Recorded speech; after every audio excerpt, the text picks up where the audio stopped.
Kumusta kayong lahat? Ang pangalan ko ay Aina. Ang sanaysay na babasahin ko para sa lahat ngayong araw ay may pamagat na hindi na ako nagagapos ng pagsalangsang. Ang pangunahing tauhan ay inaresto ng Partido Komunista ng China at pinahirapan sa loob ng 7 araw at gabi. Hindi niya nakayanan ang pagpapahirap at napagtaksilan niya ang isang pamilya na nag-iingat ng pera ng iglesia.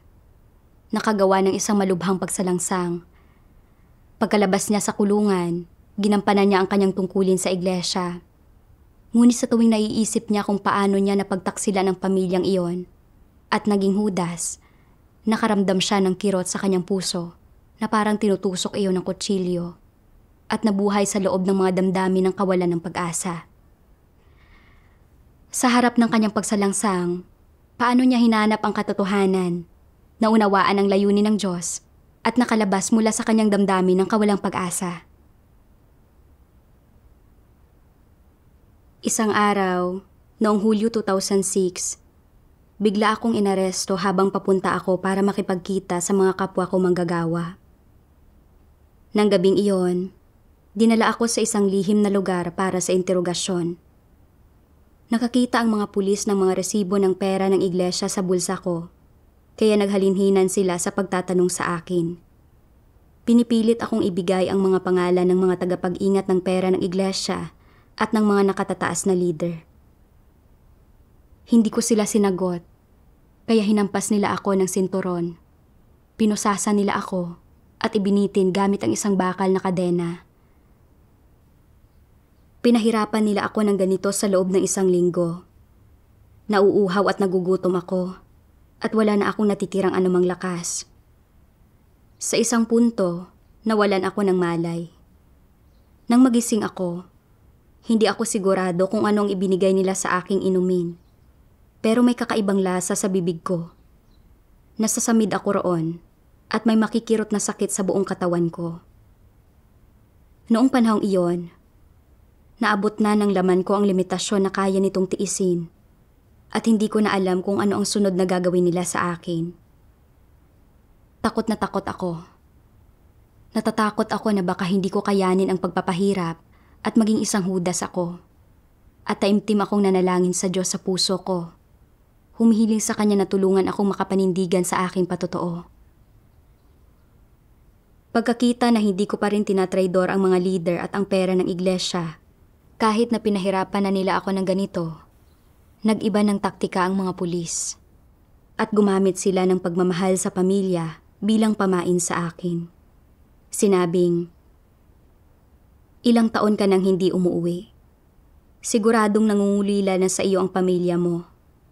Nasaan ang pera ng iglesia? Kung sasabihin mo sa amin ang lahat, hahayaan ka naming umuwi na." Naglabas din sila ng pera at sinabing nahanap na nila ang mga tagapag-ingat ng pera ng iglesia. Pagkarinig nito, naisip ko, dahil nakuha na nila ang pera, wala naman ang pinagkaiba kung sabihin ko man sa kanila o hindi. Kung may sasabihin ako sa kanila, baka hindi na nila ako pahirapan pa.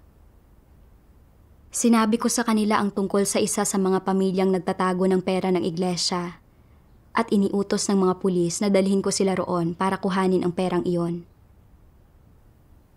Noon ko lang napagtanto na nahulog ako sa patibong nila. Nang panahong iyon, napagtiisan ko na ang lahat ng kaya kong tanggapin. Naisip ko, tinraidor ko na ang pamilyang tagapag-ingat. Kung hindi ko sila dadalhin doon, siguradong patuloy nila akong pahihirapan. Bukod pa roon, 1 linggo na mula noong maaresto ako at baka nailipat na sa ibang lugar ang pera ng iglesia. Sa sandaling ito ng hindi mabuting pagdedesisyon, dinala ko ang mga pulis sa tahanan ng tagapag-ingat. Pagkarinig ng iglesia ng balitang naaresto ako, agad na nilang inilipat ang kinalalagyan ng pera ng iglesia. Muntik nang maaresto ang kapatid na mula sa pamilyang tagapag-ingat. Pero sa ilalim ng proteksyon ng Diyos, nakatakas siya sa paglusob ng mga pulis. Dahil hindi nila nahanap ang pera ng iglesia, basta na lang akong sinintensyahan ng mga pulis ng 1 taon at 9 na buwan na pagkakakulong. Bawat araw na inilagi ko sa kulungan ay puno ng paghihirap at pasakit. Lalo na kapag naaalala ko ang mga salita ng Diyos na nagsasabing, "Tungo sa yaong mga hindi nagpakita sa akin ni katiting na katapatan sa mga panahon ng kapighatian, hindi na ako magiging maaawain, sapagkat natatakdaan ang abot ng habag ko. Higit pa rito, wala akong gugustuhin sa sino mang minsan na akong ipinagkanulo. Mas lalong hindi ko gustong nakikipag-ugnayan sa yaong mga nagkakanulo sa mga kapakanan ng mga kaibigan nila. Ito ang disposisyon ko, hindi alintana kung sino man ang taong iyan." Alam na alam ko na sa pagtraidor ko sa kapatid, naging isang Judas ako. Nasalungat ko ang disposisyon ng Diyos. Nakagawa ako ng isang kasalanang hindi mapapatawad. Habang iniisip ko ito, may matinding kirot sa puso ko. Ipinagkanulo ko ang Diyos. Siguradong hindi niya ako ililigtas. Baka natapos na ng tuluyan ang panahon ng pananampalataya ko sa Diyos. Mula noon, sobrang nalumbay ako at ginugol ko ang bawat araw ng nasasaktan. Naghihirap ang aking puso at pakiramdam ko ay mas mabuti pang mamatay na lang ako.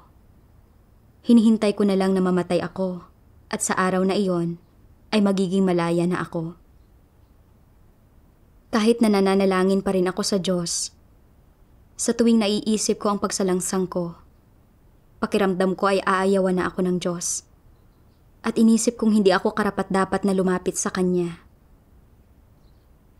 2 taon matapos akong makalaya sa kulungan, natagpuan ako ng mga kapatid.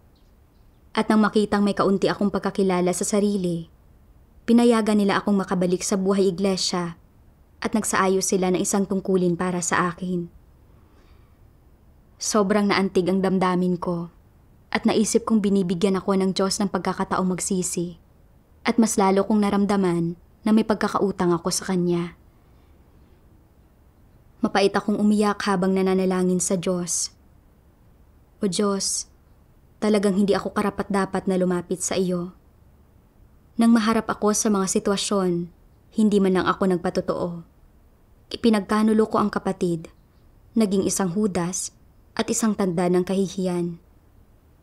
Ngayon, binigyan mo ako ng isang pagkakataon para magbalik sa iglesia at gawin ang aking tungkulin. Nakikita ko ang iyong awa. Sa puso ko, palihim akong nagdesisyon na gagawin ko ng masigasig ang tungkulin ko. Babawi ako para sa pagsalangsang ko at susuklian ko ang pag-ibig ng Diyos. Kalaunan, kahit anong tungkulin ang isaayos ng iglesia para sa akin, palagi akong masigasig na nakikipagtulungan. Kahit gaano kasama ang sitwasyong kinakaharap ko, hindi ko hinahayaang pabagsakin ako ng mga paghihirap na ito. Gusto kong gawin ang makakaya ko para makabawi sa aking pagsalangsang. Isang araw, narinig kong naaresto si Chenwa at naging isang Judas siya. Ipinagkanulo niya ang maraming leader, manggagawa at tagapag-ingat na pamilya at pagkatapos ay pinaalis siya sa iglesia. Pagkarinig ko sa balitang ito, agad kong naalala ang sarili kong sitwasyon. Nagkanulo rin ako ng mga tao na muntik nang mauwi sa pagkakuha ng mga pulis sa pera ng iglesia. At dahil doon, ang kapatid na tagapag-ingat ay hindi makauwi. Naisip ko na ang kalikasan ng aking pagkakanulo sa kapatid ay katulad ng kay Chenwa. Isa yung napakalaking mantsa. Hindi pa tatawarin ng Diyos ang aking pagsalangsang. Ngayon, pinaalis na si Chenwa sa iglesia.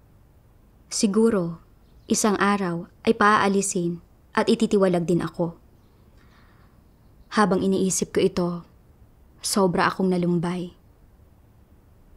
Pagkatapos niyon, sa bawat tungkulin na itinatakda sa akin ng iglesia, kahit nagagawin ko iyon, wala na akong sigla na gugulin ang sarili ko para sa Diyos na siyang ginawa ko noon.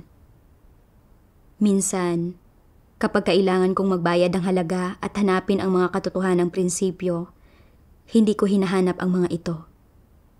Pipiliin ko na lang na tapusin ang gawain sa iminumungkahing paraan at gumawa ng kaunting trabaho. Hindi ko rin pinag-iisipan kung ang paggawa ko ba ay nagkakamit ng resulta. Umaasa lang ako sa pinakamababang antas ng konsensya para matupad ang aking tungkulin. Naaalala ko na noong oras na iyon, isang kapatid ang natatakot na maaresto at hindi siya nangahas na gawin ang tungkulin niya. Alam kong dapat ko siyang tulungan at suportahan.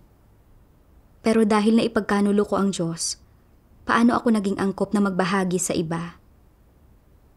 Wala akong ganang pag-isipan kung paano magbahagi para magkamit ng resulta. At gumagawa lang ako ng pabasta-basta at nagsasalita ng kaunting doktrinal na kaalaman. Alam ko na ang pagharap sa aking tungkulin ng may ganitong saloobin ay hindi nakaayon sa layunin ng Diyos.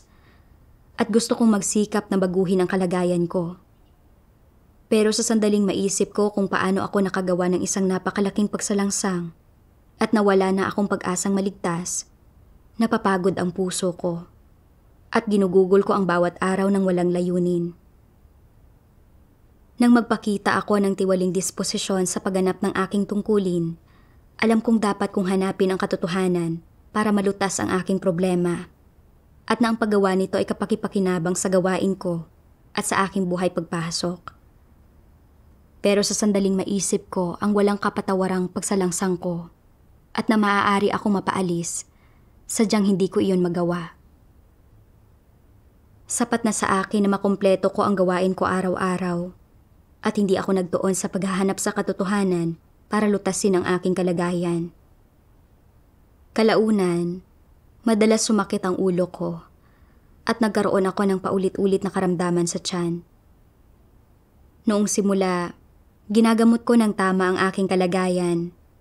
Pero nang magtagal, hindi lang ako hindi gumaling sa sakit ko. Lumala pa ito. Napaisip ako kung ang karamdamang ito ay parusa ba ng Diyos. Noon, ipinagkanulo ko ang Diyos kung kaya namuhi at nasuklam siya sa akin. At ngayon ay nagkasakit ako. Siguradong ayaw sa akin ng Diyos.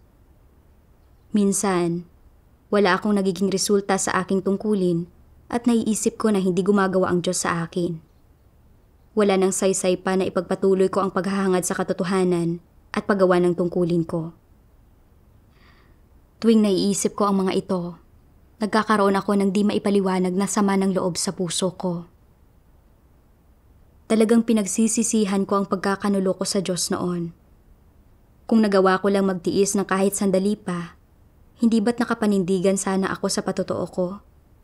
Bakit ko ipinagkanulo ang kapatid? Namuhi ako sa sarili ko dahil sa pangangalaga ko masyado sa aking laman at sa hindi ko pagkakaroon ng puso na totoong gusto ang Diyos. Kung nanindigan ako sa patotoo ko noon, hindi ba't hindi ko na kailangang tiisin ang espiritual na paghihirap na ito? Habang mas pinag-iisipan ko ito, mas lalong sumasama ang loob ko at madalas nabubuhay ako sa kalagayan ng pagkanegatibo. Isang beses, tinalakay ko sa isang kapatid ang aking kalagayan at binasa niya sa akin ang isang sipi ng mga salita ng Diyos. May isa pang sanhi kung bakit nalulugmok ang mga tao sa emosyon ng depresyon at ito ay na may ilang partikular na bagay na nangyayari sa mga tao kapag wala pa sila sa hustong gulang o pagkatapos nilang tumuntong sa hustong gulang. Ibig sabihin, gumagawa sila ng mga paglabag o ng mga bagay na walang kabuluhan, mga bagay na pawang kahangalan, at mga bagay na pawang kamangmangan. Nalulugmok sila sa depresyon dahil sa mga paglabag na ito, dahil sa mga bagay na kanilang ginawa na pawang walang kabuluhan at mangmang. Ang ganitong uri ng depresyon ay isang pagkundina sa sarili, at ito rin ay isang uri ng pagtukoy sa kung anong uri sila ng tao. Tuwing sila ay nakikinig sa isang sermon o sa isang pagbabahagi tungkol sa katotohanan, unti-unting pumapasok ang depresyon na ito sa kanilang isipan at sa kaibuturan ng kanilang puso at nag-iisip sila ng husto. Tinatanong ang kanilang sarili, kaya ko bang gawin ito? Kaya ko bang hangarin ang katotohanan? Kaya ko bang makamit ang kaligtasan? Anong uri ako ng tao? Nagawa ko ang bagay na iyon dati. Dati akong ganoong uri ng tao. Wala na ba akong pag-asang mailigtas? Ililigtas pa ba ako ng Diyos? Ang ilang tao ay nagagawa minsan na bitiwan at talikdan ang kanilang emosyon na depresyon. Ibinubuhos nila ang kanilang senseridad at ang lahat ng kanilang enerhiya at ginagamit ang mga ito sa pagganap ng kanilang tungkulin, mga obligasyon at responsibilidad, at nagagawa pa nga nilang buong puso at isip na hangarin ang katotohanan at pagbulay-bulayan ang mga salita ng Diyos, at pinagsusumikapan nila ng husto ang mga salita ng Diyos. Gayunpaman, sa sandaling may maganap na espesyal na sitwasyon o pangyayari, muli silang nalulugmok sa depresyon at nararamdaman nilang muli sa kaibuturan ng kanilang puso na sila ay may sala. Iniisip nila, ginawa mo ang bagay na iyon dati at ganoon kang uri ng tao noon. Makapagkakamit ka ba ng kaligtasan? May saysay pa ba ang pagsasagawa ng katotohanan? Ano ang tingin ng Diyos sa nagawa mo? Patatawarin ka ba ng Diyos sa nagawa mo? Mapapatawad ba ang paglabag na iyon sa pamamagitan ng pagbabayad ng halaga sa ganitong paraan? Madalas nilang pinupuna ang kanilang sarili at sa loob-loob nila ay nadarama nila na may sala sila at palagi silang nagdududa. Palaging ginigisa sa pagtatanong ang kanilang sarili. Hindi nila kailanman matalikdan o maiwaksi ang emosyong ito ng depresyon at palagi silang nababagabag sa nakakahiyang bagay na kanilang nagawa. Kaya, bagamat maraming taon na silang nananalig sa Diyos, tila ba hindi nila napakinggan o naunawaan ang anumang sinabi ng Diyos. Para bang hindi nila alam kung ang pagkakamit ng kaligtasan ay may kinalaman sa kanila, kung maaari ba silang mapatawad at matubos, o kung sila ba ay kwalipikado na matanggap ang paghatol at pagkastigo ng Diyos at ang kanyang pagliligtas. Wala silang kaalam-alam tungkol sa lahat ng bagay na ito. Dahil hindi sila nakakatanggap ng anumang mga kasagutan, at dahil hindi sila nakakatanggap ng anumang tumpak na hatol, sa kaibuturan nila ay palagi silang nalulugmok sa depresyon. Sa kaibuturan ng kanilang puso, paulit-ulit nilang naaalala ang kanilang ginawa. Paulit-ulit nila itong iniisip. Inaalala nila kung paano ito nagsimula at kung paano ito nagwakas. Inaalala nila ang lahat mula simula hanggang wakas.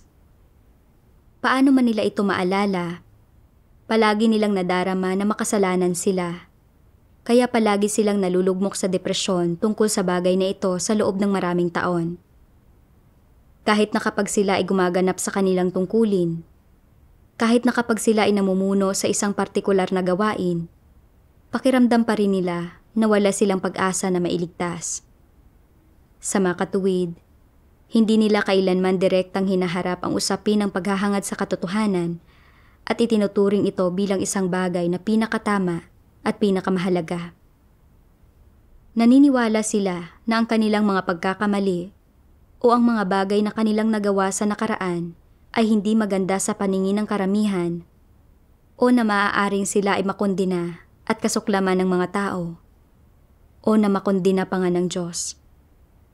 Nasa anong yugto man ang gawain ng Diyos o gaano man karami ang kanyang sinabi, hindi nila kailanman hinaharap ang usapin ng paghahangad sa katotohanan sa tamang paraan. Bakit ganito?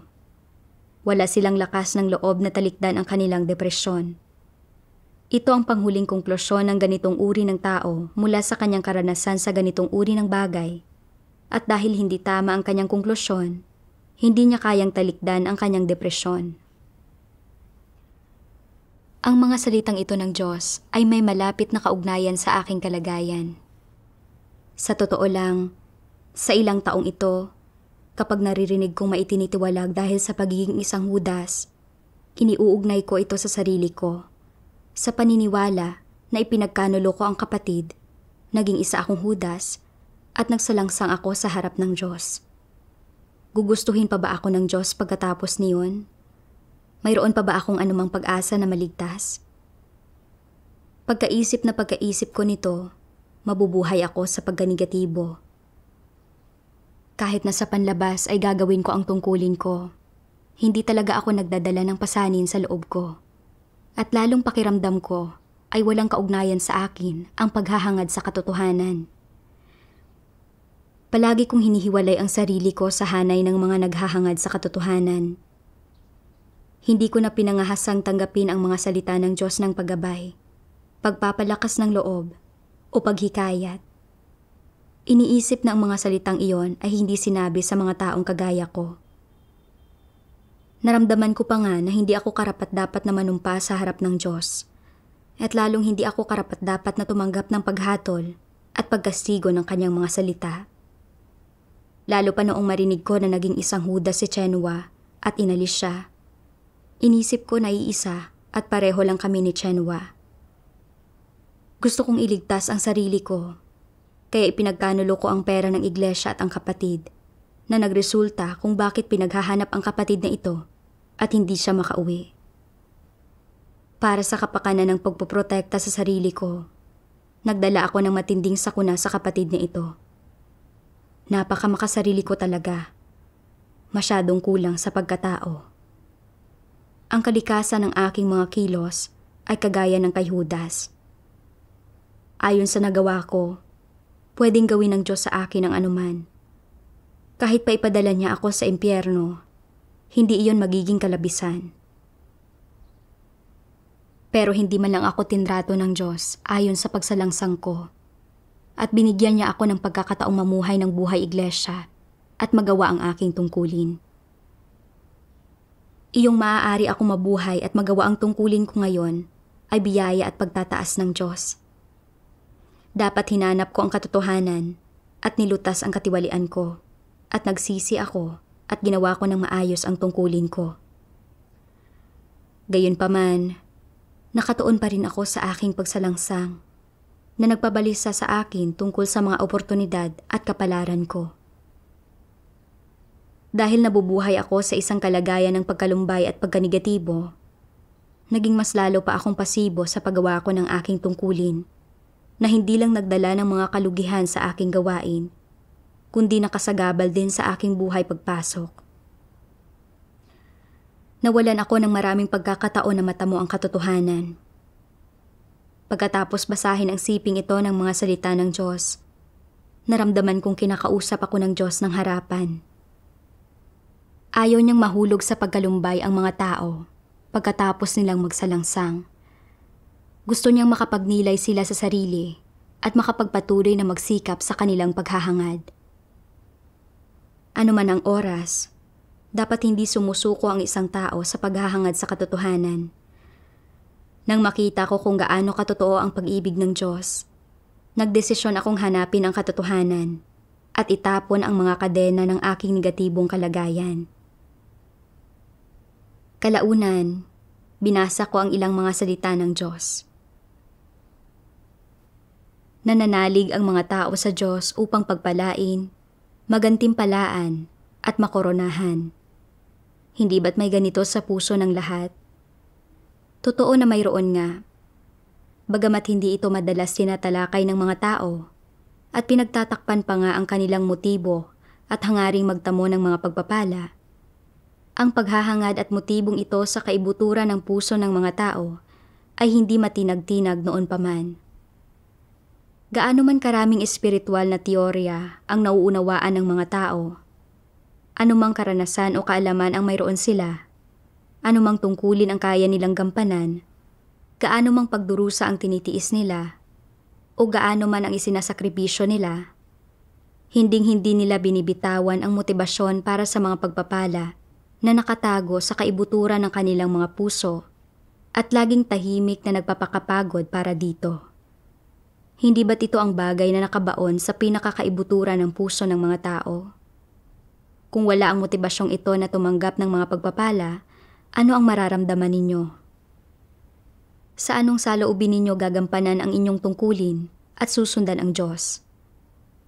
Ano kaya ang mangyayari sa mga tao kung mawawala ang motibasyong ito na tumanggap ng mga pagpapala na nakatago sa kanilang puso? Posible na magiging negatibo ang maraming tao, samantalang ang ilan ay mawawala ng gana sa kanilang mga tungkulin. Mawawalan sila ng interes sa kanilang paniniwala sa Diyos, na para bang naglaho ang kanilang kaluluwa. Magmumukha silang inalisan ng kanilang puso. Ito ang dahilan kung bakit sinasabi kong ang motibasyon para sa mga pagpapala ay isang bagay na nakatago sa kaibuturan ng puso ng mga tao. Nakita ko na isinisiwalat ng Diyos kung paanong ang mga mananampalataya ng Diyos ay lahat may sari-sariling natatagong motibo. Lahat ng ito ay para sa kapakanan ng pagtatamo ng mga pagpapala at sa sandaling masangkot ang mga oportunidad at ang tadhana ng isang tao at hindi na siya makapagtamo ng mga pagpapala. Iisipin niya na walang saysay ang pananampalataya sa Diyos. Mabubuhay siya sa malumbay na kalagayan at hindi siya magsisikap sa puso niya. Ito ang maling paghahangad ng tao sa kanyang pananampalataya sa Diyos. Nagnilay ako sa sarili ko ayon sa mga salita ng Diyos.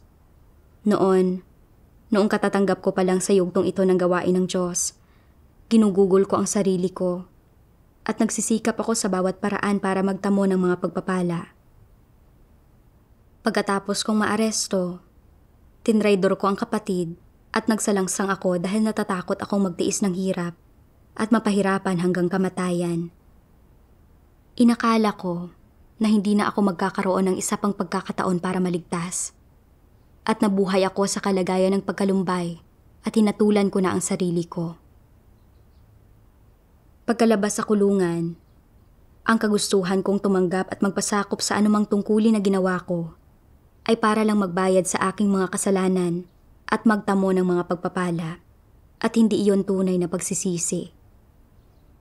Sa sandaling maisip ko na hindi na ako maliligtas at hindi na magkakamit ng mga pagpapala, naging napaka-negatibo ko na wala na akong ganang gawin ang tungkulin ko. Nakita ko na ginagawa ko lang ang tungkulin ko para magkamit ng mga pagpapala, na nakikipagtransaksyon ako sa Diyos.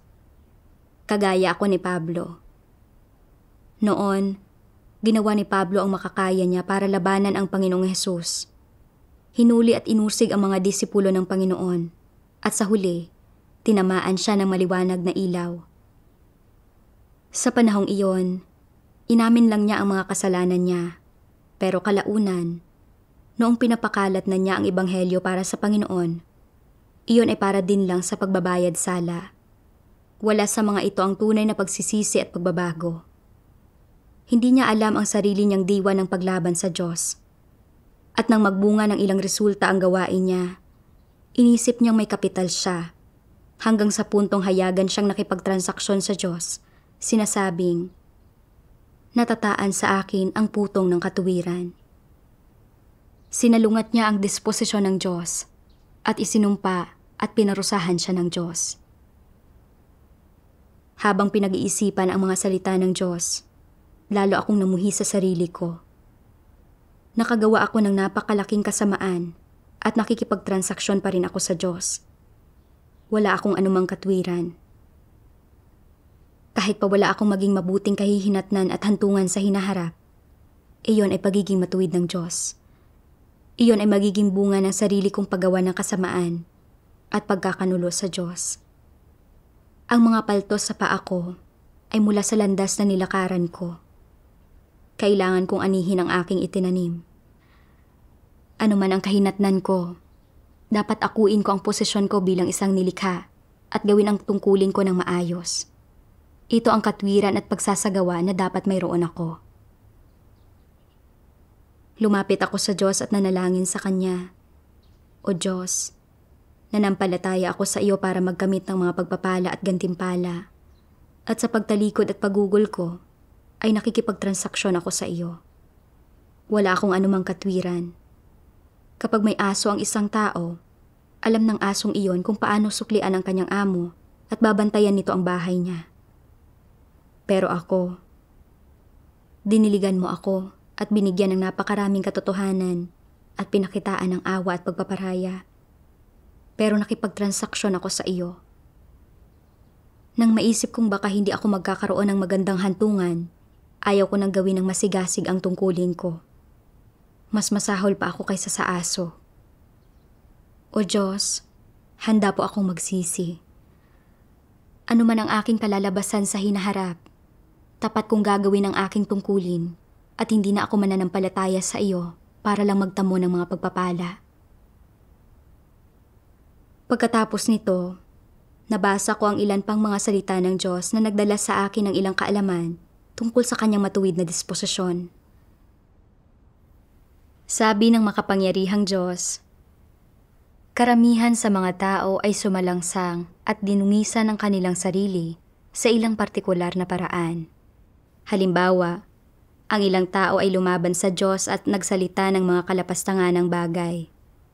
Tinanggihan ng ilang tao ang atas ng Diyos at hindi ginampanan ang kanilang tungkulin at itinaboy ng Diyos. Ipinagkanulo ng ilang tao ang Diyos nang maharap sila sa mga tukso. Ipinagkanulo ng ilan ang Diyos nang lagdaan nila ang 3 sulat noong arestuhin sila. Ang ilan ay nagnakaw ng mga handog. Ang ilan ay naglustay ng mga handog. Ang ilan ay ginulo ng madalas ang buhay iglesia at nagdulot ng pinsala sa mga taong hinirang ng Diyos. Ang ilan ay bumuo ng mga pangkat at pinagmalupitan ng iba, kaya nagkagulo sa iglesia. Ang ilan ay madalas na nagpakalat ng mga kuro-kuro at kamatayan na nakapinsala sa mga kapatid. At ang ilan ay gumawa ng kalaswaan at kahalayan at naging masamang impluwensya. Sapat nang sabihin na lahat ay may kanya-kanyang mga paglabag at dungis. Pero nagagawa ng ilang tao na tanggapin ang katotohanan at magsisi, samantalang ang iba ay hindi at mamamatay bago magsisi. Kaya dapat tratuhin ang mga tao ayon sa kanilang kalikasang diwa at sa kanilang hindi nagbabagong pag-uugali. Ang mga pwedeng magsisi ay ang mga tunay na nananalig sa Diyos. Pero para sa mga ayaw talagang magsisi, ang mga dapat alisin at patalsikin ay aalisin at patatalsikin.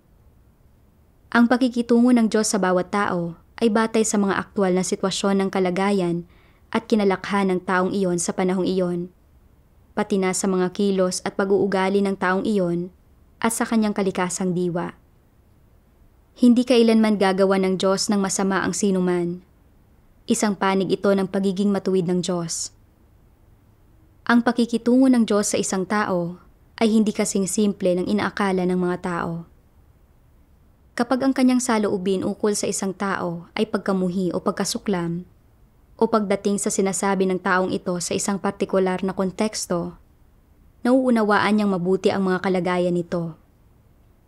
Ito ay dahil masusing sinisiyasat ng Diyos ang puso at diwa ng tao. Palaging iniisip ng mga tao, ang kanyang pagka-Diyos lamang ang taglay ng Diyos. Siya ay matuwid at hindi pinalalampas ang pagkakasala ng tao. Hindi niya isinasaalang-alang ang mga paghihirap ng tao o inilalagay ang kanyang sarili sa sitwasyon ng mga tao. Kung lalabanan ng isang tao ang Diyos, parurusahan niya ito. Hindi talaga ganoon ang mga bagay-bagay. Kung ganoon ang pagkaunawa ng isang tao sa kanyang pagiging matuwid, kanyang gawain, at kanyang pagtrato sa mga tao, maling-mali ang taong ito. Ang pagtatakda ng Diyos sa kalalabasan ng bawat tao ay hindi batay sa mga kuro-kuro at imahinasyon ng tao, kundi sa matuwid na disposisyon ng Diyos. Gagantihan niya ang bawat tao ayon sa nagawa nila. Ang Diyos ay matuwid, at sa malaot madali, titiyakin niya na lahat ng tao ay lubusang nakumbinsi. Pagkabasa sa mga salita ng Diyos, naunawaan ko na ang Diyos ay may mga prinsipyo sa kanyang pagtrato sa tao. Hindi niya tinutukoy ang kalalabasan ng mga tao base sa isang sandali ng pagsalangsang, kundi sa konteksto at kalikasan ng mga kilos ng mga tao at kung kaya ba o hindi ng isang tao na tumanggap ng katotohanan at tunay na magsisi. Ito ang pagiging matuwid ng Diyos. Habang pinag-iisipan ito, bigla kong nakita ang liwanag. Nakita ko na hindi lang matuwid na paghatol ang mayroon sa pagtrato ng Diyos sa tao, kundi awa rin. Hindi niya tinatrato ang mga tao sa iisang paraan lang. Nang isipin ko ang panahong ipinagkanulo ko ang Diyos dahil mahina ang aking laman, naniwala ako na hanggat may nagawa akong kagaya nito, kukundinahin at ititiwalag ako. At At kahit gaano pa ako magsisi, walang paraan para maligtas ako. Ngayon, mukhang hindi ko naunawaan ang matuwid na disposisyon ng Diyos. Kagaya kung paanong pareho kami ni Chenwa na nagtraidor sa mga interes ng sambahayan ng Diyos. Binigyan ako ng iglesia ng isa pang pagkakataon para gawin ang aking tungkulin. At iyon ay pangunahing nakabase sa konteksto at kalikasan ng aking pagkakanulo. Ikinumpara iyon sa madalas kong pag-uugali kapag ginagawa ko ang aking tungkulin. Noon, pinahirapan ako ng mga pulis sa loob ng 7 araw at gabi at hindi na iyon kinaya pa ng katawan ko. Hindi ko nahalata ang tusong pakanan ni Satanas at sa isang sandali ng kahinaan ay pinagkanulo ko ang Diyos. Hindi ito nagresulta sa malalaking kawalan at pagkatapos ay sising-sisi ako at nasusuklam sa sarili ko. Ito ay maituturing na isang seryosong pagsalangsang at binigyan ako ng sambahayan ng Diyos ng isang pagkakataon para magsisi. Sa kabilang banda, matapos maaresto si Chenwa, binigyan lang siya ng mga pulis ng ilang tanong nang sumuko siya sa mapang-abusong kapangyarihan ng malaking pulang dragon at nagtraidor siya sa maraming leader, manggagawa, at tahanan ng mga nag-iingat ng mga libro, na naging dahilan para maaresto ang maraming kapatid at nagdulot ng napakalaking kawalan sa gawain ng iglesia. Ang pagsalangsang ni Chenwa ay hindi isang sandali ng kahinaan. Mayroon siyang diwa ng isang Judas. Pinaalis siya ng iglesia ayon sa kalikasan ng kanyang aksyon at sa mga kinahinatnan niyon. Ito ay ganap na pagiging matuwid ng Diyos. Pagkatapos ko itong maunawaan, nagkaroon ako ng kaunting kaalaman tungkol sa matuwid na disposisyon ng Diyos at nakita ko na ang disposisyon niya ay maganda at mabuti. Gayunpaman, nakabantay ako palagi at nagdududa sa Diyos nitong nakaraan at ngayon ay higit ko pang naramdaman na may pagkakautang ako sa Kanya. Nagdesisyon ako magsisi at magbago at kung muli akong aarestuhin at uusigin, gaano man kalaking pasakit sa laman ang maranasan ko, at kahit mamatay pa ako, maninindigan ako sa aking patotoo sa Diyos at ipapahiya ko si Satanas. Hindi ko na ipagkakanulo pa ang Diyos. Kalaunan, nabasa ko ang isa pang sipi ng mga salita ng Diyos at natutunan ko kung paano ko dapat ituring ang aking pagsalangsang. Sabi ng makapangyarihang Diyos, at paano ka mapapawalang sala at mapapatawad ng Diyos? Ito ay nakasalalay sa iyong puso. Kung tunay kang magtatapat, kung tunay mong kikilalanin ang iyong pagkakamali at problema, at kung ikaw man ay nakagawa ng isang paglabag o ng isang pagkakasala, ay magkakaroon ka ng saloobin na tunay na magtapat, tunay kang makakaramdam ng pagkapuot sa iyong nagawa, at tunay kang magbabago upang hindi mo na ulit magawa ang maling bagay na iyon. Kung magkakagayon ay isang araw, matatanggap mo ang pagpapatawad ng Diyos. Ibig sabihin, ang iyong magiging wakas ay hindi na ibabatay ng Diyos sa mga mangmang, hangal, at maruruming bagay na iyong nagawa noon. May mga nagtatanong din, gaano karaming dasal ang kailangan kong gawin bago ko malaman na pinatawad na ako ng Diyos? Kapag hindi mo na nararamdaman na may kasalanan ka sa bagay na ito, kapag hindi ka na nalulugmok sa depresyon dahil dito, iyon na ang panahon na nakapagkamit ka na ng mga resulta at ipapakita nito na pinawalang sala ka na ng Diyos. Kapag walang sinuman, walang kapangyarihan, at walang panlabas na puwersa ang makakaistorbo sa iyo, at kapag hindi ka napipigilan ng sinumang tao, anumang pangyayari o bagay, iyon na ang panahon na nakapagkamit ka na ng mga resulta. Ito ang unang hakbang na kailangan mong tahakin. Ang pangalawang hakbang ay ang habang palagi kang lumalapit sa Diyos para sa pagpapawalang sala, dapat ay aktibo mong hinahanap ang mga prinsipyo na dapat mong sundin habang ginagampanan mo ang iyong tungkulin. Ito lamang ang magpapahintulot sa iyo na mabuti mong magampanan ang iyong tungkulin. Siyempre, ito rin ay isang praktikal na pagkilos. Isang praktikal na pagpapahayag at saloobin na nagiging pambawi sa iyong kasalanan at na nagpapatunay na ikaw ay nagsisisi at nagbago na. Ito ay isang bagay na dapat mong gawin. Gaano kaayos mo nga bang ginagampanan ang iyong tungkulin, ang gawain na ibinibigay sa iyo ng Diyos?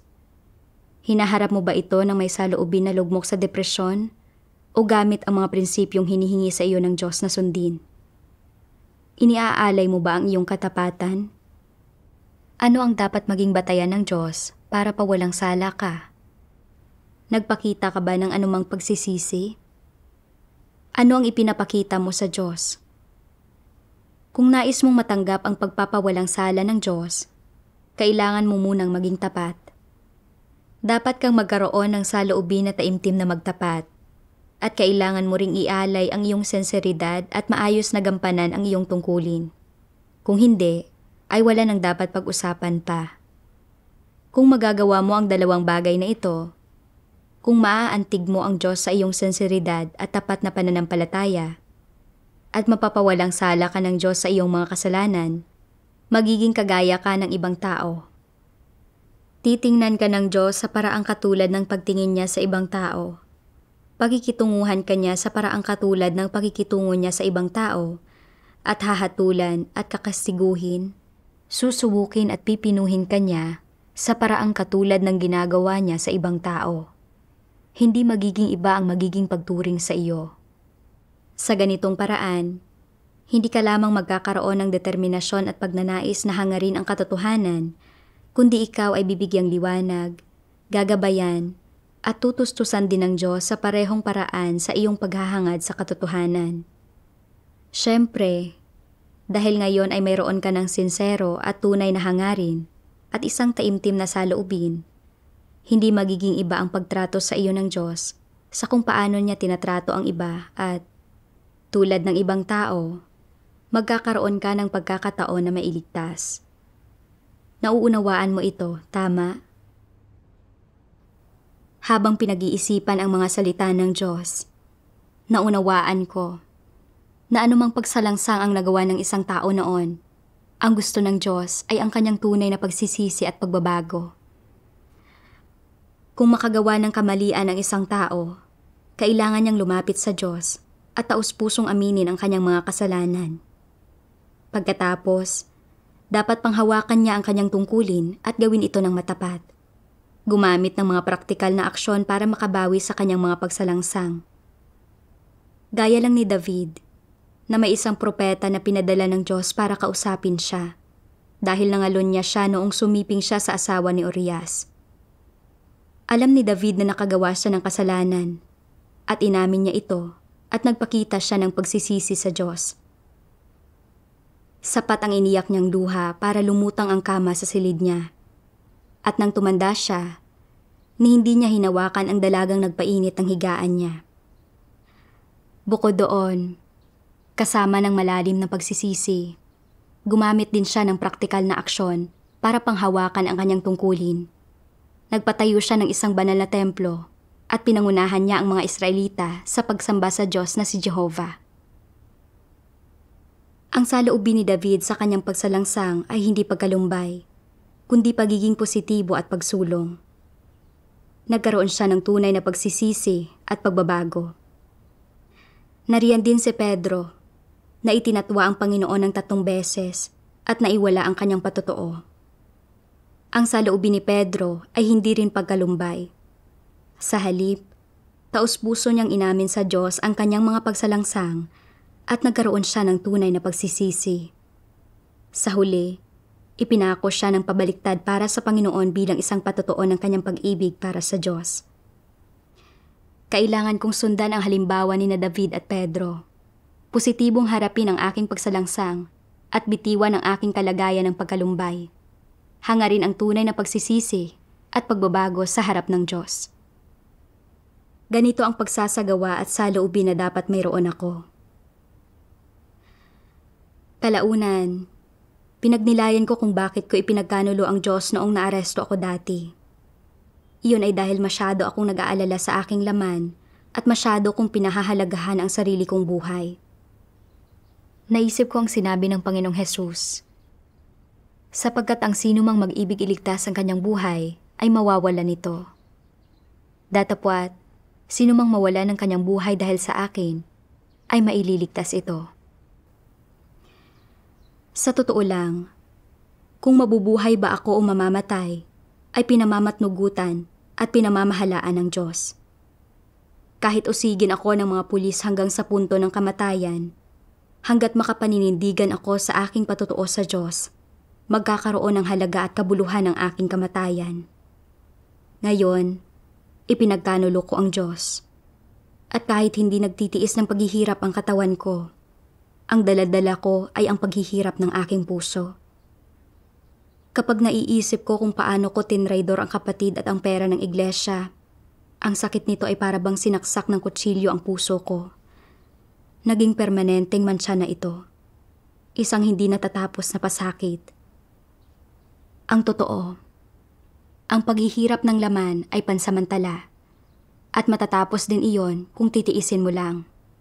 Pero ang paghihirap ng puso ay nagtatagal magpakailanman. Iningatan ko ang laman ko, pero nawala ang lahat ng kapayapaan at galak ko. Nabuhay ako na parang naglalakad na bangkay. Naisip ko ang mga kapatid sa kulungan na nanindigan sa kanilang patotoo. Kahit na nagtiis ng maraming paghihirap ang kanilang laman, at ang ilan ay binugbog pa nga ng mga pulis hanggang mamatay, namatay sila para sa katarungan. Ang ganoong kamatayan ay may halaga at kabuluhan, at sinasang-ayunan at tinatandaan ito ng Diyos. Napagtanto ko na may isa pang aspekto kung bakit ko tinraidor ang iglesia. Iyon ay dahil hindi ko nakilatis ang tusong pakana ng mga pulis. Nang marinig kong sabihin nila na natagpuan na nila ang pera ng iglesia, inakala ko na dahil nakuha na nila iyon, hindi na importante kung may sabihin ba ako o wala. Kung magsasalita ako, hindi na ako pahihirapan pa. Bilang resulta, nawala ko ang aking patotoo. Ang totoo, nakita man nila ang pera ng iglesia o hindi, dapat itinikong ko ang bibig ko. Ang nais ng Diyos ay ang aking katapatan at patotoo. Pagkatapos kong mahanap ang dahilan ng aking kabiguan, gumawa ako ng isang desisyon. Sa hinaharap, kung maaaresto akong muli, hindi ko natatraidorin ang mga interes ng iglesia kahit pa kamatayan ang maging kahulugan niyon. Nang balikan ko ang mga nagdaang taon, nakita kong palagi kong iniiwasan ang problemang ito. Hindi ako handang harapin ang realidad at lutasin ang sarili kong isyu. Kahit na namumuhi ako sa sarili ko, hindi ko talaga kilala ang sarili ko. Hindi pa ako nakakaahon mula sa pagkalumbay ko. Sa ilalim ng gabay ng mga salita ng Diyos, sa wakas ay naalis ko na ang pagkakalayo ng loob at ang hindi pagkakaunawaan sa pagitan namin ng Diyos. Ngayon, biniyayaan ako ng Diyos ng tungkulin ng pagdidilig sa mga baguhan at dapat kong isagawa ang aking gawain ng pagdidilig ng ayon sa mga prinsipyo. Gabayan ang mga kapatid para maunawaan nila ang katotohanan, maglatag ng pundasyon ng tunay na daan at maghanda ng mabubuting gawa. Ngayon, natatrato ko na ng tama ang aking pagsalangsang at hindi na ako namamali ng pagkaunawa ni nagbabantay laban sa Diyos. Naging bukas na rin ako at nagbahagi ako sa mga kapatid tungkol sa karanasang ito ng kabiguan. Nagpapatotoo sa matuwid na disposisyon ng Diyos. Kapag nagtitipon kami sa maliliit na grupo, aktibo akong nakikipagbahaginan. At kapag nahaharap ako sa mga problema at hirap sa aking tungkulin, kaya ko nang sadyang hangarin ang katotohanan at pagnilayan ang sarili ko. Sa pamamagitan ng pagsasagawa sa loob ng ilang panahon, malino na nabago ko ang aking kalagayan at ginagabayan ako ng Diyos sa pagganap ko ng aking tungkulin. Nang makita kong hindi ako inabandona ng Diyos dahil sa aking pagsalangsang at na inaakay at ginagabayan niya pa rin ako, napagtanto ko na ang pagsalangsang ay hindi ang pinaka nakakatakot na bagay. Hanggat taos-pusong nagsisisi ang isang tao at kaya niyang isagawa ang katotohanan ayon sa mga prinsipyo, pwede niyang matamo ang awa at gabay ng Diyos. Gaya nga ng sinasabi ng Diyos, ang awa at pagpaparaya ng Diyos ay hindi bihira. Ang totoong pagsisisi ng tao ang ganoon. Nagagawa kong magkaroon ng ganitong kaalaman at ang mga personal na karanasang ito dahil lahat sa gabay ng Diyos, luwalhatiin ng Diyos. Dito na natin tatapusin ang sanaysay sa araw na ito. Salamat sa lahat sa panonood at magkita tayong muli.